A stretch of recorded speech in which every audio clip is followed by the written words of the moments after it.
सिन्नरमध्ये प्रहार जनशक्ती पक्षातर्फे शिवजयंती उत्साहात साजरी।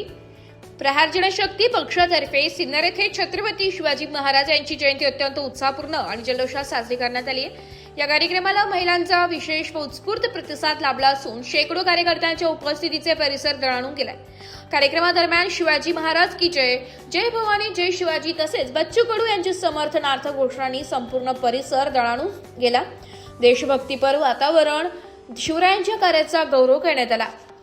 यावेळी प्रहार जनशक्ती पक्षाचे तालुकाध्यक्ष कैलास दातीर, प्रहार दिव्यांग क्रांती आंदोलन संघटनेचे सिन्नर तालुका अध्यक्ष संदीप आव्हाड, महिला तालुकाध्यक्ष पुष्पा भोसले, युवा तालुका अध्यक्ष पांडुरंग आकडे, शेतकरी संघटना अध्यक्ष चंद्रकांत डावरे, तालुका संघटक भास्कर दराडे, तालुका उपाध्यक्ष प्रकाश थोरात, सामाजिक कार्यकर्ते खंडेराव सांगळे, शहराध्यक्ष महिला संगीता आगळे, शहराध्यक्ष कार्याध्यक्ष आशाताई गोसावी यांनी कार्यक्रमाचे नियोजन केले।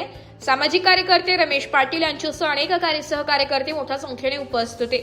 शिवरायांच्या विचारांवर चालण्याचा संकल्प यावेळी करण्यात आला। महिलांच्या सक्रिय सहभागामुळे कार्यक्रमाला विशेष रंगत आली आणि सिन्नरमध्ये शिवजयंती मोठ्या उत्साहात साजरी झाल्याचं चित्र पाहायला मिळालंय। ब्युरो रिपोर्ट, नाशिक लोकशाही न्यूज, नाशिक।